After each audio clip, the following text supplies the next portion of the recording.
Is Disney satanic? Disney. Movies, theme parks, teen TV shows, where does it end? A lot of us grew up perched in front of our TVs for any amount of time that our parents would let us, watching movie classics or teen pop sensations. Maybe we even begged our parents to let us see it all in real life one summer at the happiest place on earth. But behind all the magic and fairy dust, there's a dark side that lies beneath. More and more horror stories about the true face of the Disney franchise have been coming to light, begging the question, how wholesome is Disney really? Is it safe for our children? Is it pushing an agenda that we don't want in our homes? We're going to look into all the goings-on behind the scenes of the Disney franchise, answering whether this is truly a company dedicated to bringing joy into the lives of children, or a godless industry that exploits children for money. Stay until the end to hear our true thoughts. Let's start with the earliest form of youthful joy, classic Disney movies. Starting with the most obvious rejection of godly principles, many Disney movies encourage children to disregard their parents' wishes. This directly contradicts what God says about the relationship between children and parents, saying, "Honor your father and mother, so that you may live long in the land the Lord your God is giving you." Exodus 20:12. Ariel ignores her father's advice about the dangers of land. Nemo completely disregards his father's warnings against the deep sea. And Moana chooses her calling to the ocean over her father's guidance. Do we see a theme here? Besides the fact that all of these have to do with the ocean. In the end, the parent is wrong and the kid is right.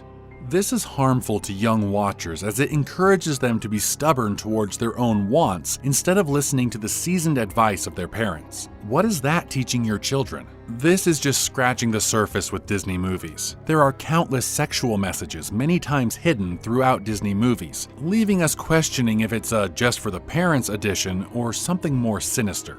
We'll give you a couple examples. In Toy Story, there's a toy that's made up of a fishing hook with a pair of Barbie legs attached, otherwise known as a hooker. In Frozen, when Anna and Kristoff are talking about Hans, Kristoff asks his foot size. What's his favorite food? Sandwiches. Best friend's name? Probably John. Eye color. Dreamy. Foot size? To which Anna replies, Foot size doesn't matter. I think we all know that foot size is related to the size of something else in common culture. Wait a minute! Lastly, and probably the most unnerving, is in The Rescuers. That is, the one that wasn't re-edited after people found out about what the animators had done. A pornographic image can be seen posted in the window of a building they pass by. What? Of course, once it was discovered, the movie was re-released without the photo. But in animated movies, there are no accidents. Why would this be deliberately placed into a movie designed for children? We argue that there is at least one type of not appropriate for children joke or message in every single Disney movie you'll watch. Is that really something you want to expose children to? Besides all this, many of Walt Disney's early releases were supernatural in nature, exposing watchers to the spiritual world. Halloween was a frequent focus of Disney creations, with dancing skeletons, evil trees, cemeteries, and full moon celebrations. Other than this, many of Disney's earlier films incorporated spirits and hauntings, leaving us wondering what the goal was of these films. Definitely not creating a family-friendly entertainment, and definitely not bringing joy to young ones. The 1941 film Fantasia is probably the greatest example of Mr. Disney's sinister inspirations. There's an 11-minute section in the scriptless production that features dark images of spirits and skeletons, with the main character being what can't be described as anything other than a demon. Watching films like this as a child gives nothing different than a hypnotizing tape of ominous energy and bad vibes. Seriously, just watch this clip of it.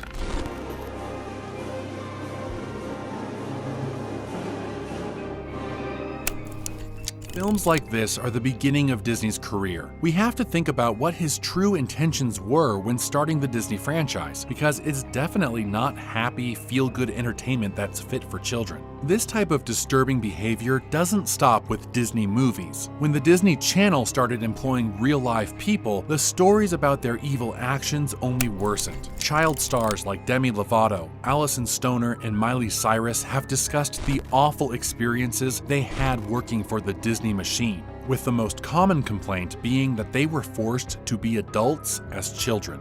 Allison Stoner, an actress most known for her appearance in Camp Rock, released a testimony of her time working for the industry, titled The Toddler to Trainwreck Industrial Complex. She talks about how she narrowly survived the multi-layered abuse she suffered, as well as the industry's ability to capitalize both on the talent of child stars, as well as their downfall when they mentally break down from the things they go through. Demi Lovato, another star that was born on Disney Channel, has appeared on many media outlets where she detailed the extreme workloads, abuse, and pressure she suffered working for Disney, saying that she isn't even close to the only one that thinks this way about her childhood employment. With non-disclosure agreements and extremely powerful legal teams, this can't even be the beginning of what these children went through under the Disney Corporation. Exploiting children for money without any regard for their well-being is bad enough, but with masked abuse and hidden hospitalizations, Disney is a monster in the child star factory.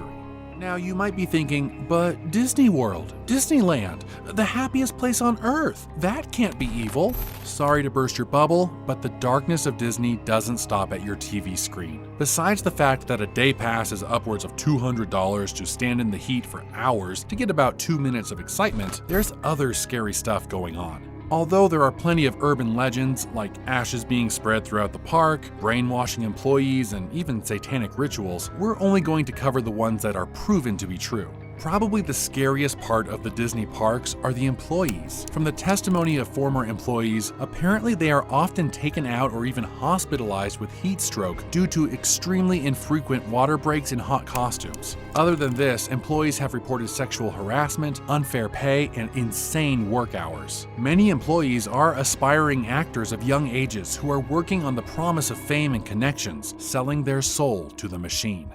Disney may be magical for the people that paid 3 months' rent to go, but it's nothing but hell for the employees. So much for being family-oriented. On the part of guests, there have been numerous run-ins between attendees to the parks and employees. According to a young girl, an employee dressed like Winnie the Pooh had slapped her and knocked her to the ground, with the claim ending in a court case. On another occasion, a woman sued Disney, claiming that an employee had sexually harassed her. Of course, the amount of legal power that Disney has stomped out any of these attempts to expose their doings.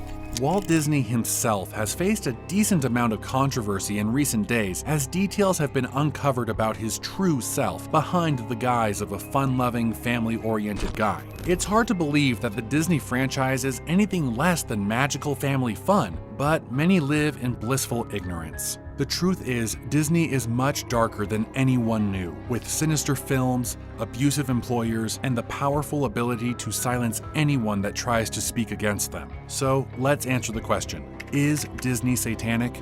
The word satanic carries a much heavier energy than what it really means, which is that it's against God and what he teaches. In that sense, the answer is yes. Disney encourages the glorification of spirits and evil energies, exploits children for money, and covers up incident after incident where they should be taking responsibility and holding themselves accountable. All of this is against what God says we should do and be like.